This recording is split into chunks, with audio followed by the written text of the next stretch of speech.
Gloria a Dios, gloria a Dios, gloria al Señor, aleluya.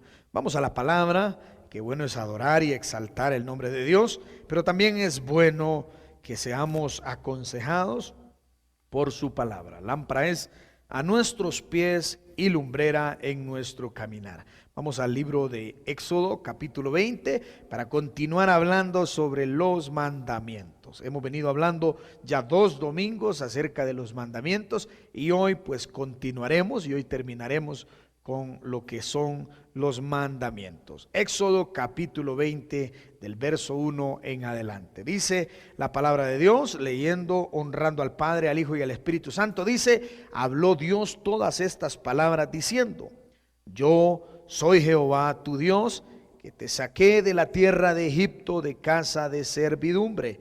No tendrás dioses ajenos delante de mí. No te harás imagen ni ninguna semejanza de lo que está arriba en el cielo, ni abajo en la tierra, ni en las aguas debajo de la tierra. No te inclinarás a ellas, ni las honrarás, porque yo soy Jehová, tu Dios, fuerte, celoso, que visito la maldad de los padres sobre los hijos hasta tercera y cuarta generación de los que me aborrecen, y hago misericordia a millares, a los que aman y guardan mis mandamientos. Verso 7 dice, no tomarás el nombre de Jehová tu Dios en vano, porque no dará por inocente Jehová al que tomare su nombre en vano. Verso 8, acuérdate del día de reposo para santificarlo. 6 días trabajarás y harás toda tu obra, mas el séptimo día es reposo para Jehová tu Dios. No harás en él obra alguna, tú, ni tu hijo, ni tu hija, ni tu criado, ni tu criada, ni tu bestia, ni tu extranjero que está dentro de tus puertas, porque en 6 días hizo Jehová los cielos y la tierra, el mar y todas las cosas que en ellos hay, y reposó en el séptimo día. Por tanto Jehová bendijo el día de reposo y lo santificó. Verso 12 dice, honra a tu padre y a tu madre para que tus días se alarguen en la tierra que Jehová tu Dios te da. Verso 13, no matarás. Verso 14, no cometerás adulterio. Verso 15, no hurtarás. Verso 16, no hablarás contra tu prójimo falso testimonio. Y verso 17, no codiciarás la casa de tu prójimo, ni codiciarás la mujer de tu prójimo, ni su siervo, ni su criada, ni su buey, ni su asno, ni cosa alguna de tu prójimo. Gloria al Señor. Vamos a orar, vamos a presentarnos delante de Dios para que sea Dios dando pues el de nuevo, la guianza, el entendimiento de su palabra, y que sea su Santo Espíritu pues revelándonos y enseñándonos lo que necesitamos aprender. Vamos a orar, cierre sus ojos ahí donde está. Padre, te damos gracias por tu palabra. Señor, bendecimos tu nombre sabiendo, Señor Jesús, que en ti hay plenitud, Señor Jesús. Hoy te presentamos y en esta ocasión, en este momento te presentamos, Señor, tu palabra, que pueda ser atesorada, que pueda llegar hasta los hogares allá donde nos escuchan, Señor Jesús, y que pueda ser atesorada, asimismo que dé fruto, Señor, al 100%. Lo declaramos, Señor Jesús, y lo creemos. Úsame, Señor Jesús. Toda sabiduría humana me despojo de ella, Señor, y me deposito en tus manos para que tú me uses para poder ministrar a tu pueblo. En el nombre poderoso de Jesús te damos gracias, y toma el control de todo lo que, Señor, concierne a lo que estamos haciendo. Toma el control del internet, toma el control de las cámaras, toma el control, Señor, allá en los hogares, en los televisores, Padre Santo, allá en las computadoras y en todo aparato electrónico. Te lo pedimos, Señor, porque sabemos que tú puedes hacerlo todo posible. En el nombre precioso de Jesús oramos. Amén, amén y amén. Gloria al Señor.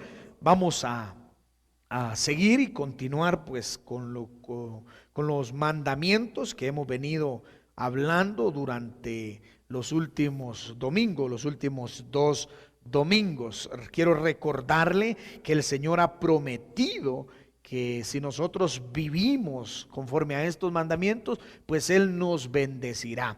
Él pues abrirá las ventanas de los cielos y pues viviremos en sobreabundancia. Él nos guardará, Él nos cuidará de toda peste, de toda enfermedad, porque Él es nuestro guardador, Él es nuestro médico, Él es nuestro sanador, dice la Escritura. Por eso es importante que nosotros pues conozcamos sus mandamientos, que nosotros nos aprendamos sus mandamientos y los pongamos por obra. Vamos a continuar pues lo que dejamos la semana anterior. Recordemos los 3 mandamientos que hablamos la semana pasada: honrar a tu padre y a tu madre. Supongo que esta semana ha sido una semana de mucha honra en nuestros hogares, en nuestras casas. También el mandamiento que hablamos y que conocimos la semana pasada era no matarás. Enseñamos lo que traía, la consecuencia que traía el violar este mandamiento: no matarás. Y el tercero que hablamos: no cometerás adulterio. Recordemos también que estos 3 tenían como consecuencia la muerte de la persona.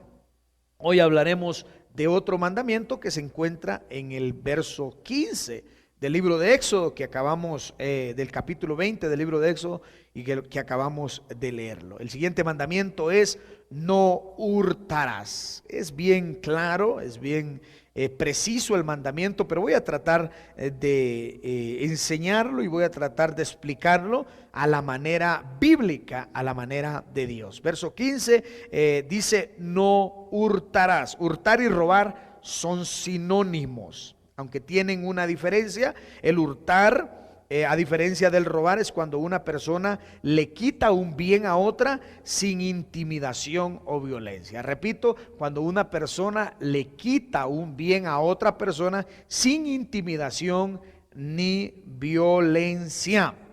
Al contrario de el robar. El robar incluye violencia, incluye maltrato, incluye fuerza. Ahora, ejemplos del hurto.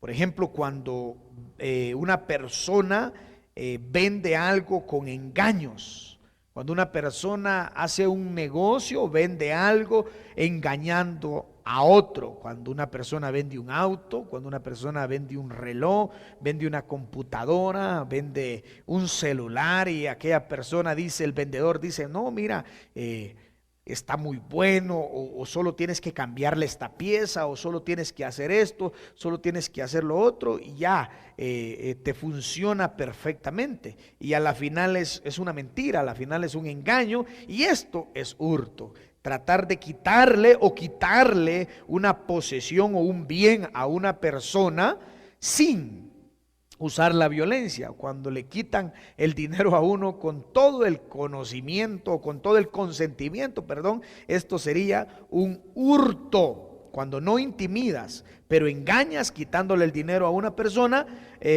por una pertenencia o por un objeto, ¿verdad? Entonces esto es hurto. Repito, cuando no intimidas, pero engañas, quitándole su dinero o pertenencia sin violencia. ¿Qué dice la Biblia acerca del hurto?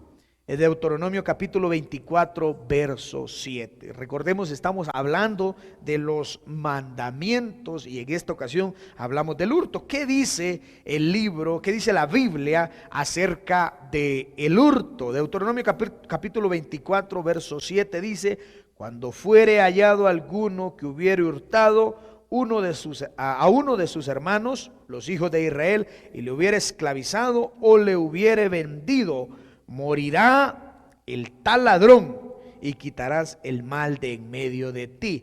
Mire qué tremendo. Morirá el tal ladrón y quitarás el mal de en medio de ti. Este es otro pecado que como consecuencia trae la muerte. Es otro pecado que como consecuencia trae la muerte. Recordemos que aquellos 3 pecados, la deshonra al padre, el matar, el quitarle la vida a una persona y el cometer adulterio, eran pecados que tenían consecuencia la muerte. Este también es un pecado que tiene como consecuencia la muerte. Pero hablemos y comencemos a entender este pecado o este error dentro de la familia. Proverbios capítulo 28, verso 24. Proverbios capítulo 28, verso 24 dice: el que roba a su padre o a su madre y dice que no es maldad, compañero es del destructor. Mire qué tremendo. Vamos a entenderlo. Es muy importante que usted comprenda que un hijo que no entiende lo delicado que es el hurto, terminará en el robo para obtener lo que desea. Repito, es muy importante que usted comprenda que un hijo que no entiende lo delicado del hurto, terminará en el robo para obtener lo que desea. Mire, esto es muy importante, esto es muy delicado. Desde lo más mínimo debemos enseñar a nuestros hijos que no deben quedarse con lo que no les pertenece, con lo que no es suyo. Un ejemplo, cuando usted manda a su hijo a hacer una diligencia y ellos regresan, ellos no pueden quedarse con el cambio o con lo que sobró del mandado, porque esto es ya hurto. Esto ya es pecado, ya caemos en el hurto y por muy, usted dirá, qué exagerado el pastor, pero desde ahí comienza la enseñanza. Voy a repetir lo que le dije anteriormente: un hijo que no entiende lo delicado del hurto terminará en el robo. Un hijo que no entiende lo delicado del hurto terminará en el robo por obtener lo que él desea. Debemos enseñarles a nuestros hijos que deben entregar lo que no les pertenecen. Son hábitos que enseñan a nuestros hijos el valor de la honradez. Repito, cuando los manda a hacer un mandado y el cambio que sobra, así sea un centavo, así sea 10 centavos, así sea $1, ellos tienen que entender que tienen que entregar lo que no les pertenece, tienen que entregar lo que no se les ha dado, lo que no se les ha regalado. Así como también cuando llegan a nuestra casa con un juguete que usted no les ha comprado, ellos tienen que aprender a que no pueden coger, no pueden tomar lo que no les pertenece. Debemos ser sabios con nuestros hijos y enseñarles el valor de la honradez desde pequeños. Recuerde que si no entendemos, si un hijo no entiende lo delicado del hurto, terminará en el robo. Si un hijo no entiende lo delicado del hurto, terminará en el robo por obtener lo que él desea, lo que él quiere. Por eso es necesario que le enseñemos lo delicado del hurto. Proverbios capítulo 11, verso 1 dice: el peso falso es abominación a Jehová, mas la pesa cabal le agrada. Salimos de la familia y entramos en otro contexto. El verso refiere al engaño que cualquier persona en sus negocios está propenso a cometer. Como comentábamos al principio, debemos ser honestos en nuestros negocios, debemos de ser cabales en nuestros negocios. Yo vengo de una familia donde pues se vende café, se compra café, y puedo entender un poco lo que es la pesa engañosa o la pesa cabal. Pero en nuestro contexto, si lo traemos a nuestro contexto, debemos entender que debemos de ser honrados y de ser cabales en lo que nosotros negociamos. Debemos de ser cabales en lo que nosotros pues comercializamos. Quiero leerle Lucas capítulo 19, verso 8. Hay una historia donde Jesús está con un hombre que ha sido transformado justamente en este ámbito de lo que es la honradez. Lucas capítulo 19, verso 8 dice: entonces Zaqueo, puesto en pie, dijo: Señor, he aquí, mire qué tremendo. Señor, he aquí, Señor, la mitad de mis bienes doy a los pobres, y si en algo he defraudado a alguno, se lo devuelvo cuadruplicado. Repito, entonces Zaqueo, puesto en pie, dijo al Señor: He aquí, Señor, la mitad de mis bienes doy a los pobres, y si en algo he defraudado a alguno, se lo devuelvo cuadruplicado. Qué hermoso cuando Zaqueo es confrontado, aquel hombre es confrontado en la presencia del maestro, y él dice: si engañé, si he extorsionado, si he alterado precios, si he defraudado, si me he aprovechado de alguien, hoy me arrepiento y decido enmendar este error. Mire qué hermosa la transformación que tiene este hombre al tener esta confrontación en presencia del maestro. Si en algo he defraudado, ¿no cree usted que sería hermoso que la iglesia tuviese esta confrontación hoy, al saber y al entender que hurtar es pecado, que el engañar alterando precios, que el engañar al decir que algo está bueno y a la final no está malo, al decir que algo es original y, como dicen aquí en el Ecuador, es chimbo?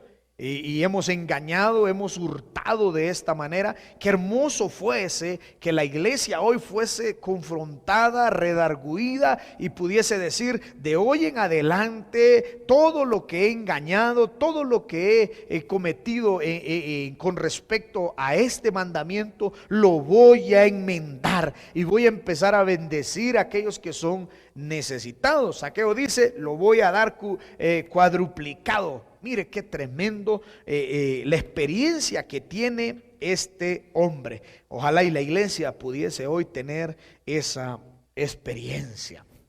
Ahora bien, si hablamos de la importancia, o Dios se tomó la molestia de enseñarnos en sus mandamientos acerca del no hurtar o el robarle a nuestros hermanos, a nuestros compañeros, a otro ser humano, también es importante que nosotros hablemos a un tema que a los hermanos o a las personas no les gusta.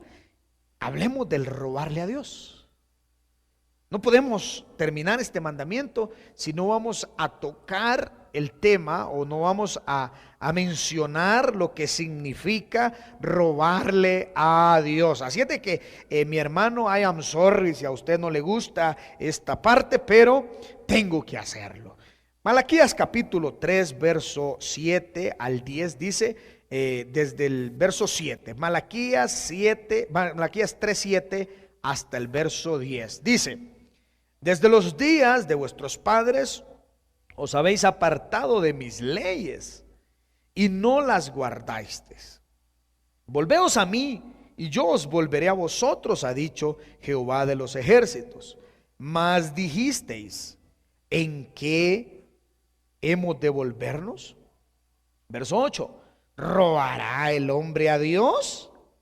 Pues vosotros me habéis robado. Y dijisteis: ¿en qué te hemos robado? En vuestros diezmos y ofrendas. Verso 9: malditos sois con maldición, porque vosotros, la nación toda, me habéis robado. Verso 10: traed todos los diezmos al alfolí, y hay alimento en mi casa, y probadme ahora en esto, dice Jehová de los ejércitos, si no abriré las ventanas de los cielos y derramaré sobre vosotros bendición hasta que sobre y abunde. Aleluya. Quiero que entienda este asunto, el asunto de robarle a Dios. Creo que todo aquel ministro que le oculta esta gran verdad maldice al pueblo, porque ahí es clara la escritura.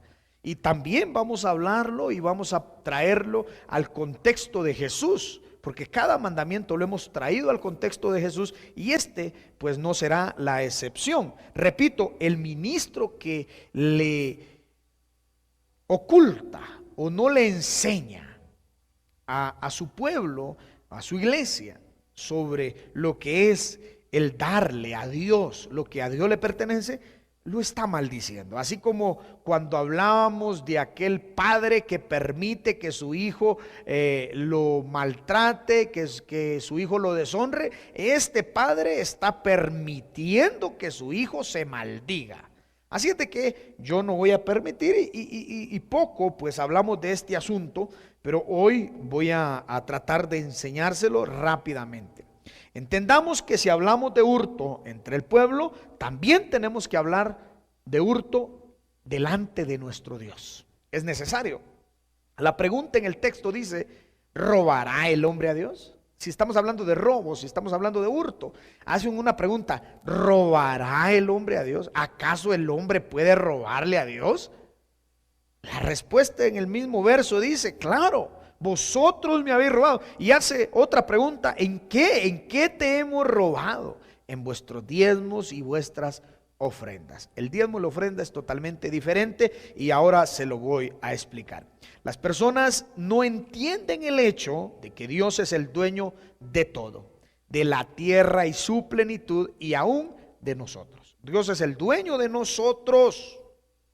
Él es nuestro creador y Él es también nuestro salvador, y el dueño de nosotros tiene un derecho sobre nosotros. Amén. Y esto es importante que usted lo entienda para poder comprender el mandamiento. Desde el principio Dios siempre pidió que se le honrara, que los suyos le honraran. ¿Cómo honraban a Dios en el principio?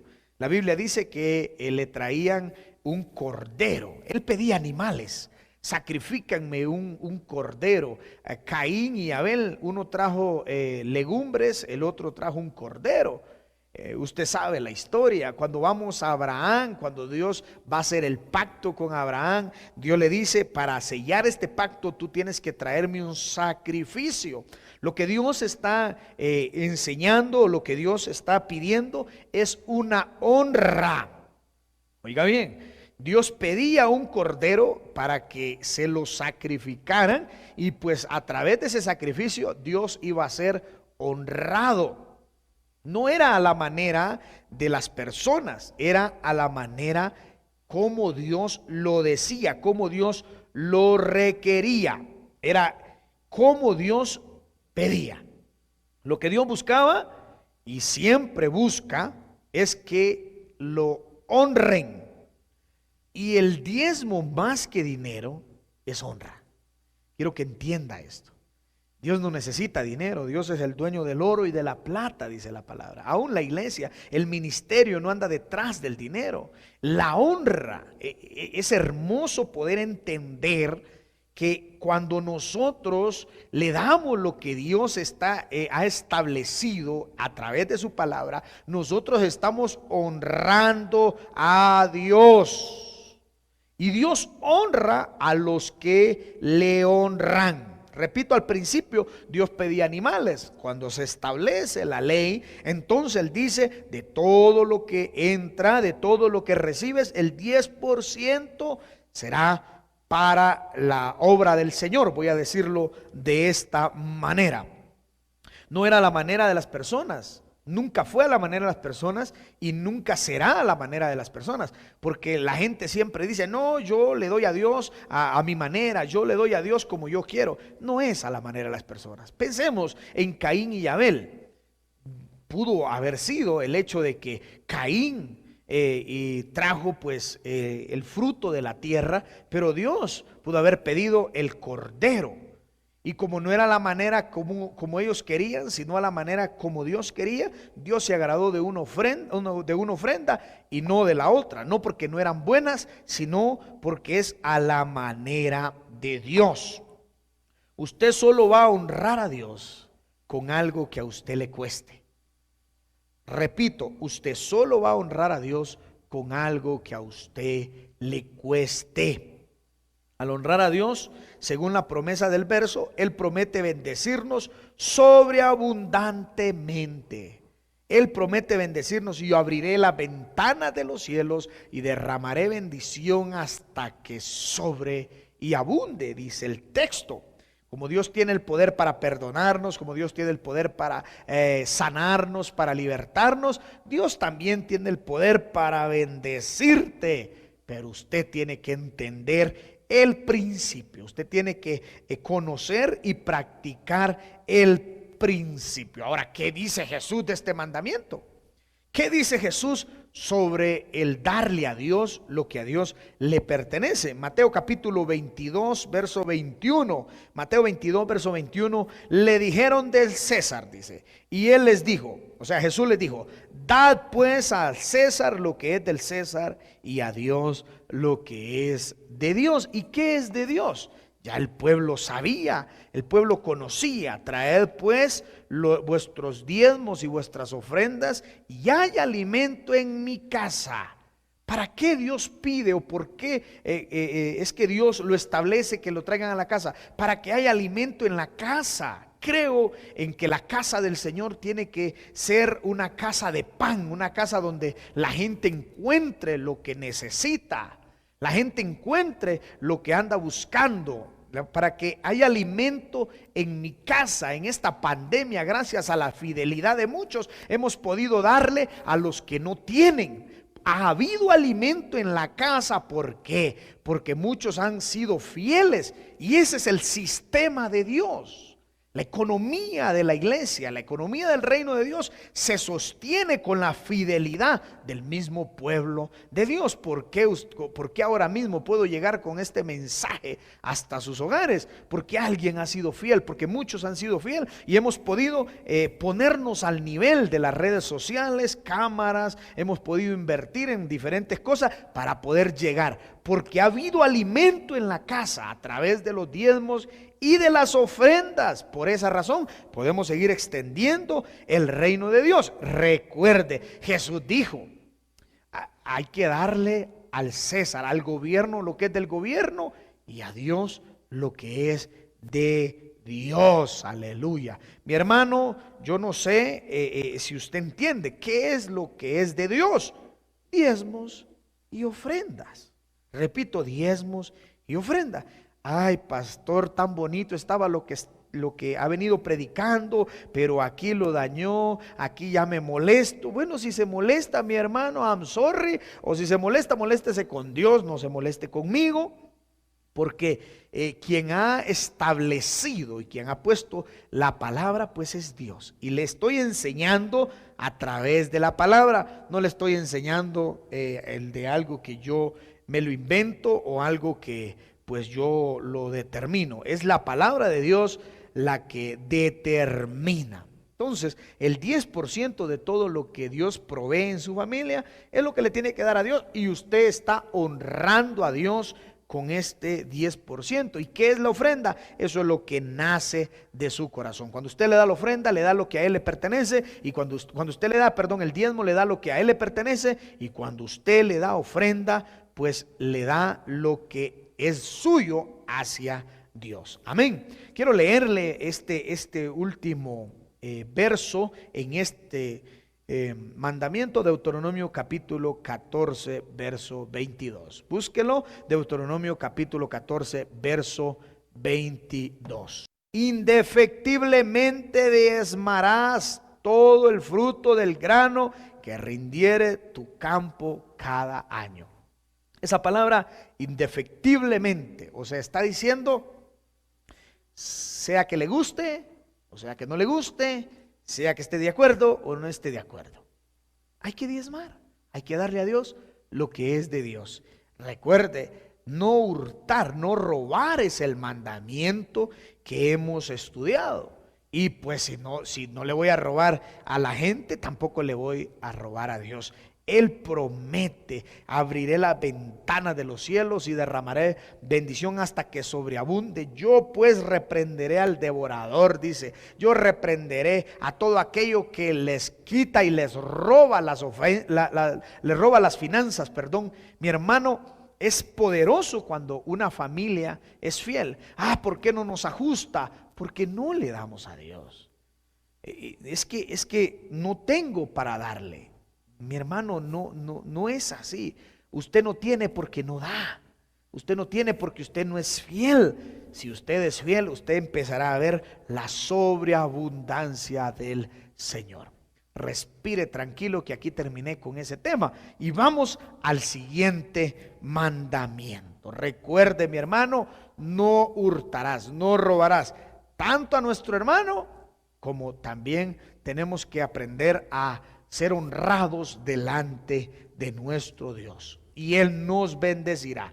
Él dice el 10% y yo te guardo el 90% y te lo multiplico al 100 por 1.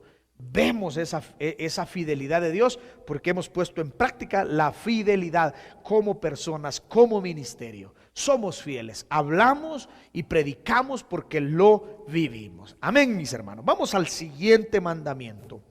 Capítulo 20 del libro de Éxodo, en el verso 16. Verso 16.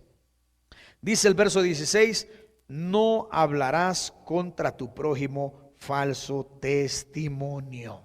La base de este mandamiento es la mentira. Una persona al mentir abre la puerta a otros pecados, a dos pecados especialmente: al hurto y al adulterio. Es lógico lo que le estoy diciendo. Una persona que va a hurtar, por lógica tiene que mentir, y una persona que va a adulterar, por lógica tiene que mentir. Entonces, una persona que accede a la mentira abre la puerta al hurto y al adulterio. Y quien decide no mentir, quien decide cerrar la puerta a la mentira, está protegido, se está protegiendo de estos dos pecados, que es el hurto y la mentira. Juan capítulo 8, verso 44. Desde aquí quiero partir. Juan capítulo 8, verso 44 dice: vosotros sois de vuestro padre el diablo, y los deseos de vuestro padre queréis hacer. Los deseos de vuestros padres queréis hacer. Él ha sido homicida desde el principio y no ha permanecido en la verdad. Él ha sido homicida desde el principio y no ha permanecido en la verdad, porque no hay verdad en él. Cuando habla mentira, de lo suyo habla, porque es mentiroso y padre de mentira. Mire qué tremendo. Jesús dice y le da el título a Satanás: él es el padre de la mentira. Satanás es el padre de la mentira. Si vamos a hablar de esta base que es la mentira, la base de este mandamiento: no hablarás falso testimonio, y donde la base es la mentira, comencemos explicando y entendiendo que Satanás es el padre de toda mentira. O sea, la mentira nunca va a provenir de Dios. La mentira no procede de Dios, procede de Satanás, porque él es el padre de toda mentira. Wow, y eso da hasta escalofríos. Ok, ponga mucha atención porque vamos a aprender algo bien hermoso, algo más de tanto que hemos aprendido, de tanta riqueza, de tanta abundancia de sabiduría que hay dentro de la palabra. Todo aquel que habla mentira habla de lo que su padre le manda a decir. Todo aquel que habla mentira habla todo lo que su padre le manda a decir. ¿Quién es la fuente de la mentira? Satanás.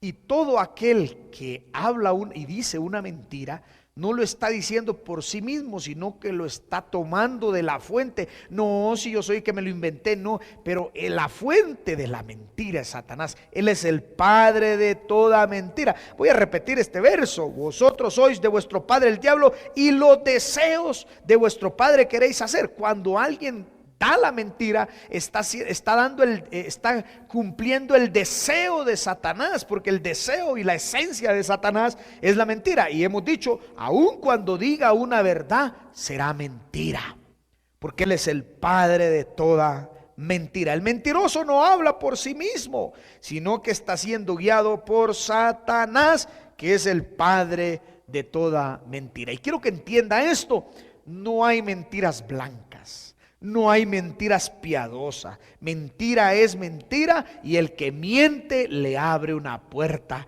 a Satanás y se convierte en el hijo de Satanás. Wow, tremendo. En el Edén Satanás introdujo la mentira cuando le dijo a Adán y a Eva especialmente, con que Dios les ha dicho que van a morir. No morirán. En otras palabras, Satanás está diciendo: Dios está mintiendo, no van a morir. Coman, sabe Dios que el día que coman de ese fruto serán como Él. Ese día Satanás introdujo, ese día por primera vez en la historia se dijo la primer mentira y vino de Satanás. Satanás quiso poner a Dios como mentiroso, su primera mentira, y desde ahí la mentira empezó a crecer y a multiplicarse en la tierra hasta tal punto que hoy la mentira, como dicen muchos, es el pronto auxilio en cualquier tribulación. Pero hoy le vamos a quitar ese argumento y ese pensamiento de su cabeza, porque la mentira trae grandes consecuencias y sobre todo la mentira tiene diferentes facetas, diferentes formas acerca de cómo mentir. Y hoy usted pues aprenderá todas estas formas y todas estas facetas. Amén. Vamos entonces a las facetas de la mentira. Número 1, el falso testimonio. Como decía el mandamiento, no hablarás contra tu prójimo falso testimonio. La primera faceta de la mentira es el falso testimonio, o sea, el chisme. Usted no puede hablar en mal, usted no puede hablar de otro si usted no está convencido. Aunque usted esté convencido, aunque usted sepa, usted no tiene el derecho de hablar de las demás personas. Por eso esa primera fase o esa primera faceta de la mentira es el falso testimonio, que normalmente se conoce como el chisme, ¿ok? Aunque yo creo que los chismosos no existen aquí, vamos a tener fe, pero vamos a creer que usted no es un chismoso. Como dicen en mi pueblo, usted no es lengua larga. Tenemos que evitar el hablar de otras personas sin estar seguro de lo que vamos a decir. En nuestro trabajo, en lo que es consejería, nosotros no podemos determinar si algo es verdad hasta que hablamos o examinamos las dos versiones, las dos partes. Toda historia tiene dos versiones, toda historia tiene dos partes. Entonces, tenemos que estudiar las dos partes para determinar quién tiene la razón. Por eso, cuando solo se escucha una parte, cuando solo se escucha una faceta, pues entonces podemos caer en el chisme, podemos caer en el falso testimonio. ¿Ok? Acuérdese, diferentes facetas de lo que es la mentira. ¿Ok? Número 2, el engaño. La historia bíblica nos narra cómo Jacob engañó a su padre haciéndose pasar por su hermano. Eso también es mentira, es un engaño. La mentira en la faceta del engaño. Los hermanos de José, dice la Biblia que engañaron a su padre mintiéndole, diciéndole que su hermano había muerto, pero a la verdad ellos lo habían vendido como esclavo. Esa es una mentira, es otra faceta. El engaño es otra faceta de la mentira. Y la Biblia lo muestra cómo trae consecuencias el engaño, cómo trae consecuencias. O también cuando nos engañamos a nosotros mismos, cuando creemos, ¿verdad? En algo, estamos creyendo algo que es mentira, nos estamos engañando a nosotros mismos. Usted no puede creer algo, ¿ok? Que a la final es mentira. Por ejemplo, todo el que viola el mandamiento de Dios, aunque parezca algo bueno, aunque usted crea que está bueno, si viola el mandamiento de Dios, usted se está engañando creyendo que es bueno y es malo. Y eso es una mentira, el engaño, el engañarse a uno mismo. Recuerde, aunque parezca bueno, si viola el principio, si viola el mandamiento de Dios, es mentira. Entonces está engañándose a usted mismo. Así es de que, por ejemplo, hay una historia que yo no sé si es verdad, pero Robin Hood decía que Robin Hood le robaba a los ricos para darle a los pobres. El tipo se engañaba a él mismo. Y si Robin Hood existió, el hombre está en el infierno, porque el hombre robó para comenzar y segundo, se engañó a sí mismo. Eso era mentira, de que, el héroe del pueblo, y qué bueno que existan los Robin Hood, que le robe a los ricos para darle a los pobres. Ese es un engaño. Y si Robin Hood existió, pues Robin Hood está en el infierno por engañarse a sí mismo, por engañar a otros y también pues por robar. Amén, hermano. No podemos engañarnos, ¿ok? Tenemos que tener claridad. Mientras viole el principio, está errado. Y no podemos seguir engañándonos. 3. Ocultar o excusarme, ¿ok?, de lo que he hecho o de lo que hemos hecho. Ocultar o excusarme es otra faceta de la mentira. Cuando yo oculto algo o cuando yo me excuso. El ejemplo, cuando Dios le preguntó a Adán, ¿qué has hecho? Adán dijo, la mujer que me diste. Se excusó en su mujer. Hay gente que se excusa, no, es que yo lo hice por esto, es que yo lo hice por lo otro. Esa es otra faceta, el ocultar o el excusarme en otros, para poder explicar o poder justificar lo que hemos hecho. Y número 4, pues la hipocresía también es una mentira, porque estamos mostrando algo que en verdad no somos. Repito, la hipocresía también es una mentira, porque estamos mostrando y engañando, queriendo ser lo que no somos. ¿Ok? Repito, el falso testimonio, que es el chisme, el engaño, el ocultar o el excusarnos, y también la hipocresía. Hay una consecuencia bien tremenda, que todo mentiroso, todo aquel que hace falso testimonio, todo aquel que engaña, todo aquel que se excusa, todo aquel que oculta y todo aquel que es hipócrita, hay una consecuencia que estas personas tienen, y es perder la credibilidad. Perder la credibilidad. Esa es una consecuencia terrenal que tienen las personas cuando son mentirosos. Hay personas que para no ir a trabajar mienten. Dicen, se murió mi abuelo, se murió mi abuela, se murió mi tío, se murió mi mamá, se murió mi papá. Conozco a una persona que puso a su esposa como muerta, como difunto, ¿verdad? En lo que fue el terremoto aquí en el Ecuador, solo para no pagar las deudas. Se puede imaginar una persona que llegue a esto. Hay personas que matan a su mamá, a su papá, a su tío, ya se quedaron solos en el mundo según su mentira. ¿Por qué? Solo por querer o dejar de hacer algo, por no ir a trabajar, o por quedar bien con otra persona. La mentira tiene una consecuencia tremenda aquí en la tierra, que es la falta o la pérdida de la credibilidad. Ya los mentirosos uno ya los conoce y ya no les cree, como dice en mi pueblo, ni el bendito, ni el saludo se les cree a los mentirosos. Usted sabrá si conoce gente mentirosa y me entenderá lo que estoy hablando. Pero ¿qué dice Apocalipsis acerca de los mentirosos? ¿Cuál es el fin de los mentirosos? Aquí en la tierra pierden su credibilidad, pero ¿cuál es el fin de los mentirosos? ¿A dónde acaban? ¿Cómo terminan los mentirosos? El libro de Apocalipsis capítulo 22 verso 15 dice: mas los perros estarán fuera, y los hechiceros, los fornicarios, los homicidas, los idólatras y todo aquel que ama y hace mentira. Y todo aquel que ama y hace mentira.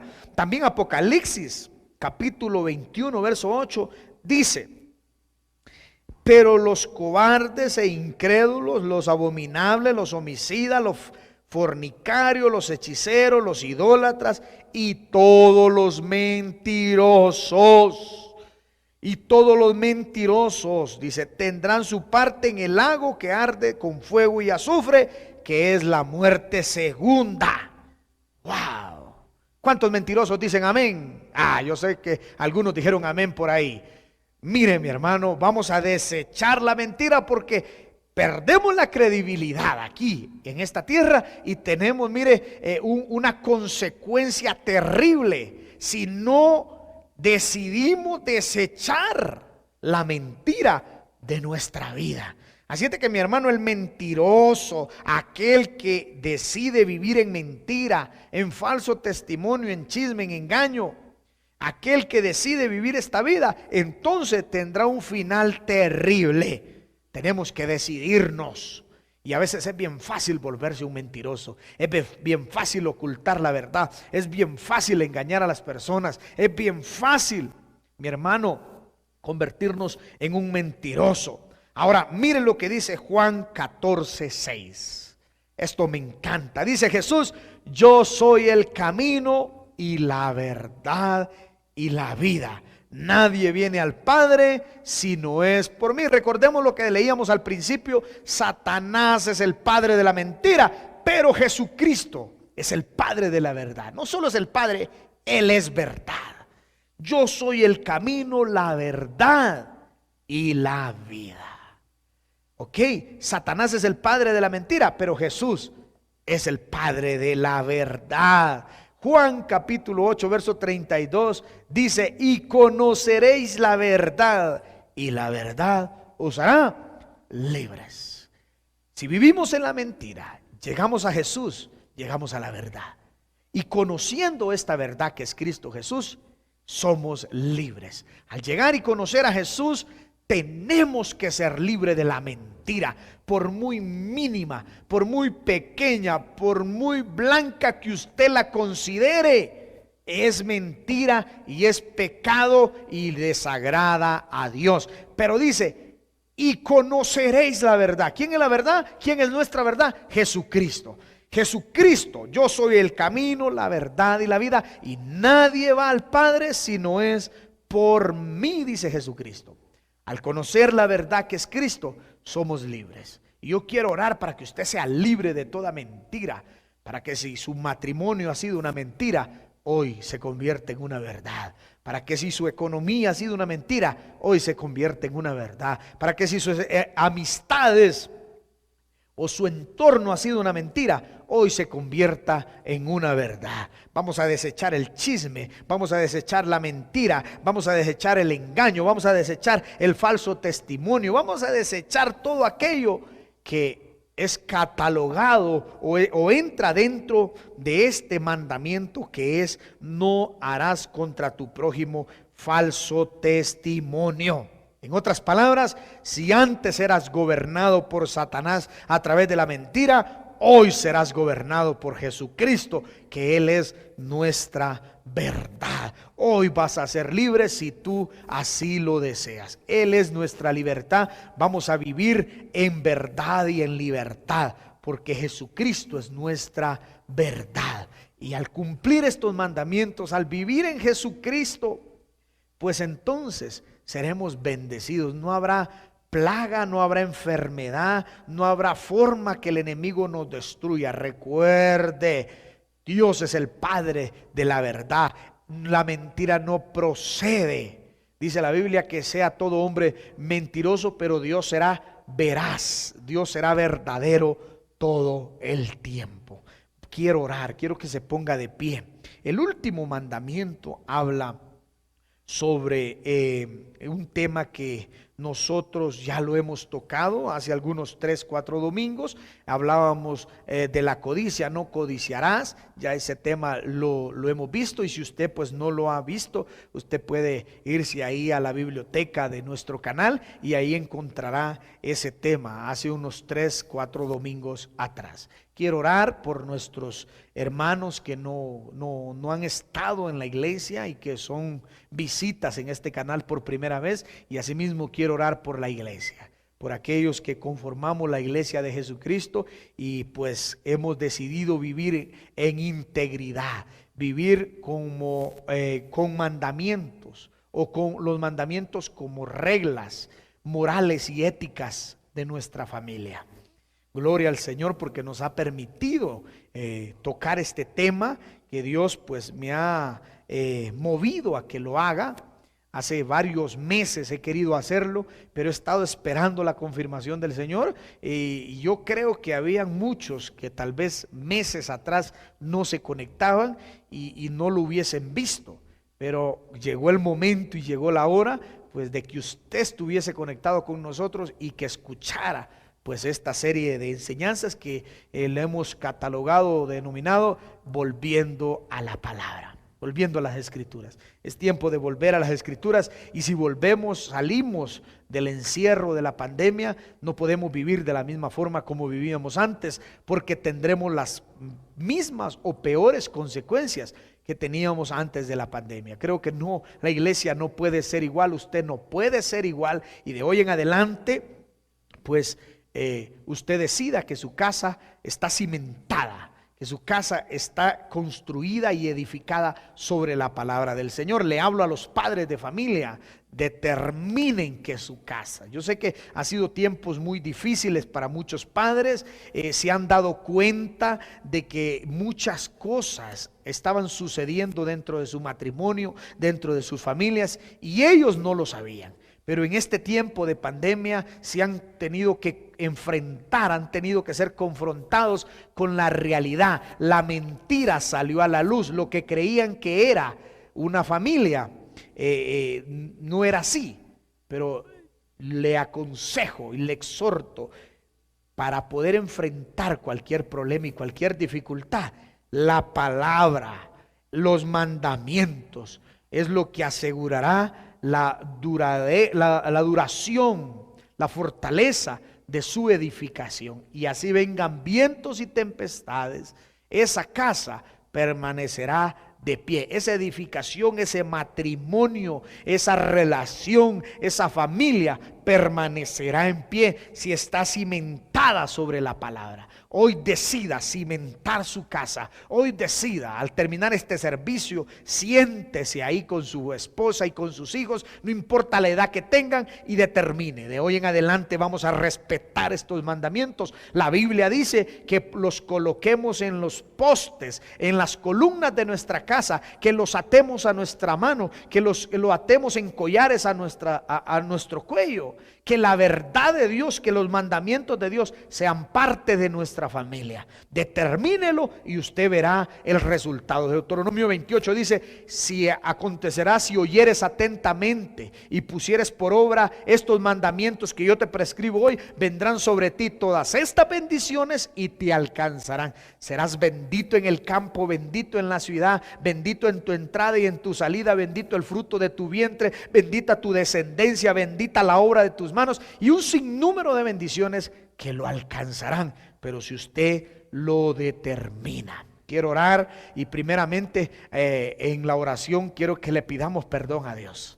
Pidámosle perdón a Dios. Tómese un minuto ahí y dígale al Señor: perdóname por haber violentado, por haber quebrantado tus mandamientos, pero hoy yo te pido que me des la fortaleza, que me ayudes, Señor Jesús, a vivir conforme a tus mandamientos. Yo siento en mi espíritu que hay gente que se ha alejado del Señor, y por este medio pues está siendo confrontado como Zaqueo.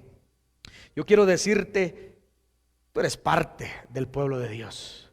Te has alejado de los mandamientos, te has alejado de sus estatutos, pero hoy el Señor te dice: hijo, tú eres mi hijo. A muchos el Señor le dice: tú eres mi siervo, tú eres mi escogido. Yo te escogí desde antes de la fundación del mundo, desde antes de que te formase en el vientre de tu madre. Y tu familia es una familia sacerdotal. Tu familia es una familia sacerdotal. Y ya basta de alejarte, ya basta de huir, ya basta de esconderte. Tú eres mi hijo y tú eres mi siervo, te dice el Señor. Señor, yo oro por todas aquellas familias. Yo oro por aquellos, Señor Jesús, que están escuchándome. Yo los bendigo y estoy creyendo y declarando, Señor Jesús, que tu palabra germina y da fruto en sus vidas, en sus matrimonios, en su familia. Yo los bendigo, Señor, y estoy creyendo, Señor, que cadenas son rotas, que yugos son quebrantados. Yo estoy creyendo en el poder, Señor, que liberta, en el nombre poderoso de Jesús. Y creemos también en la bendición generacional que desatamos por tu palabra. En el nombre poderoso de Jesús te damos gracias, y hoy confesamos y declaramos, Señor, que nuestra vida está llena de ti, que nuestra familia está llena de ti, Señor Jesús, que todo lo que somos te pertenece a ti, Señor Jesús. Gracias, gracias por tu palabra y por tu bendición. En el nombre de Jesús, amén, amén y amén. Si usted nos visita por primera vez, repita conmigo esta oración. Yo te acepto, yo te recibo como mi Señor y mi Salvador. Perdona mis pecados y reconozco, Señor, hoy que a través de tu sacrificio, Señor Jesús, en la cruz, yo soy libre y perdonado de mis errores y mis pecados. En el nombre de Jesús, escribe mi nombre en el libro de la vida y ayúdame a mantenerme contigo. Gracias, Dios Padre, gracias, Dios Hijo, y gracias, Espíritu Santo de Dios.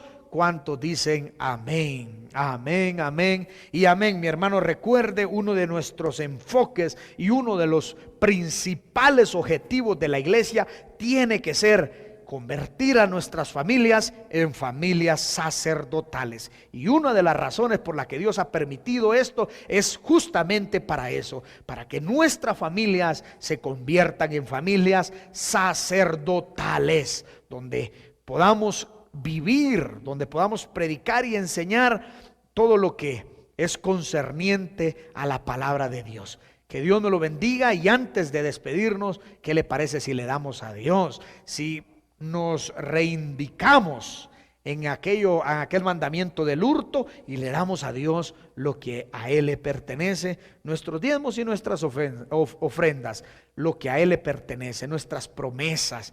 Eso somos como pueblo de Dios y extenderemos este reino hasta los confines de la tierra. Vamos a darle a Dios con júbilo, con alegría y con gozo. Aleluya.